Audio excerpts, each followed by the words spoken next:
Hi there, I'm Sipka, and this is the Apatros Review. Now in this episode we take a look at a South African-American co-production, basically a South African film with American financing, called Funeral for an Assassin. And this was directed by Ivan Hall and written by Walter Bruff, and the two of them produced the film. It premiered in South Africa on the 2nd of October 1974, and then in the USA on February 1977. Among the cast, it has Vic Morrow, who was at least a decade away from getting his head cut off in that infamous Twilight Zone movie helicopter accident, and Peter Van Dysol plays the hero. Vic Morrow plays the villain, Peter Van Dysol plays the hero. And Peter Van Dysol was actually an actor who also starred in a classic episode of Doctor Who.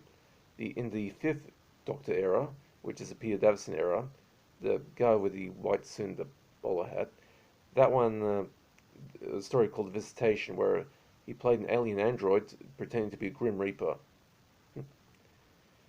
And also stars Gaby Getz, Sam Williams, and Stuart Parker. Now, and this film is in public domain, so you can find it in public domain box sets if you can look for it. Anyway. Now, the nation state of South Africa has had an unusual place in film history.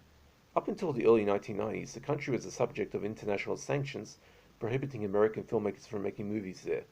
Although that didn't stop notorious film producer Harry Allen Towers from defying the sanctions, but mounting Howling for the original nightmare over there. And I do believe that the Sarth Efrikens didn't have access to American movies over there either.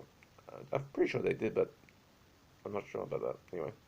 Which meant that the country wasn't experiencing similar genre markets to the international equivalent.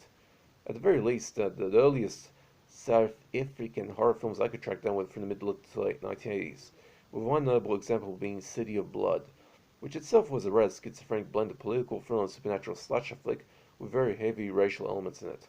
If you can track a copy of that one down, it was released over here in Australia as part of Flashback Entertainment's cheap catalogue of $2 DVDs, then go ahead and watch it. I can guarantee you won't forget it too soon.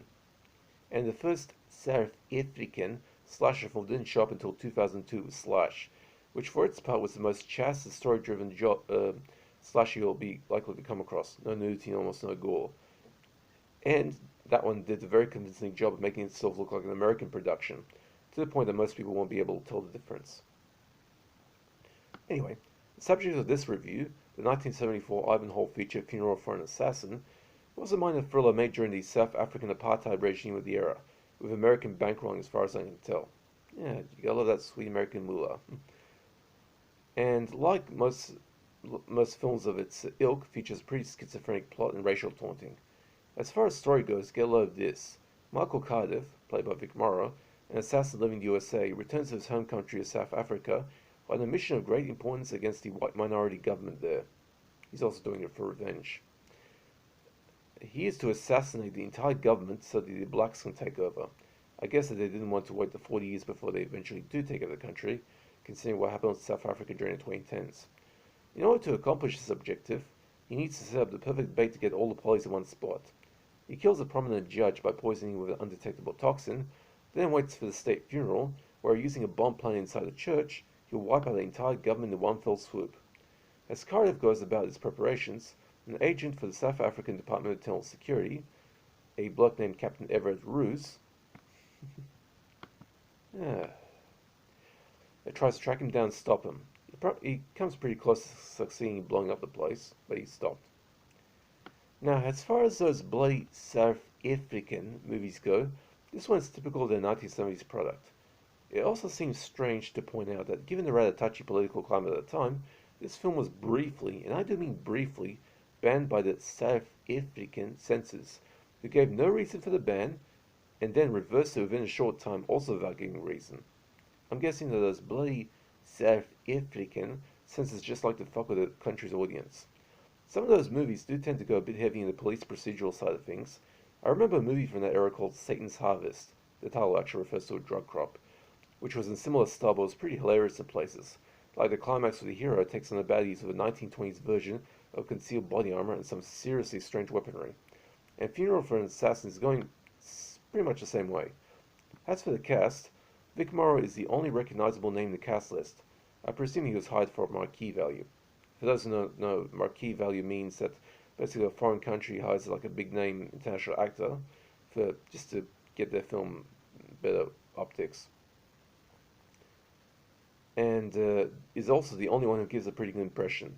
Also notable is that he's the only sympathetic character in the entire film. The hero is a typical agent of the South African apartheid government's DIS agency, and those people, by their very nature, are highly unethical in their purpose and methodology. In fact, those guys pretty much make Victorian Police look like Boy Scouts. Now, the film is also a fair bit in the slippery slope of tedium, and the action scenes are also failing to induce an excitement. Pretty much a bust. Now, at least there is an upside to watching these bloody Sarth Efrikens refine their product. Once the 1990s arrived and the sanctions were lifted, the country became a hotbed for New Image's catalogue of cheap but cheerful B-grade action films. I personally have a soft spot for this, as I grew up in the 1990s watching the likes of these cyborg cop films, which are considered to be awesome cheese. In fact, consider the original cyborg cop to be the Sarth Efriken equivalent of the Terminator.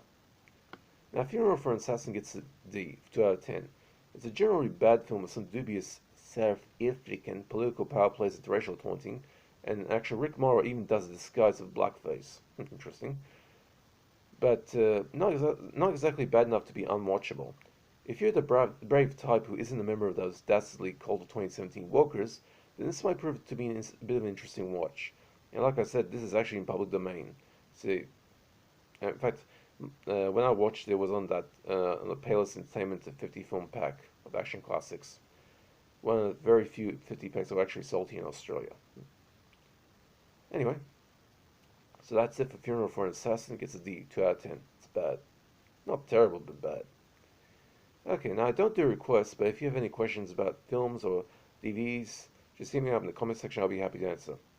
Hope you guys are staying safe. Take it easy, and that's it for this review. See ya.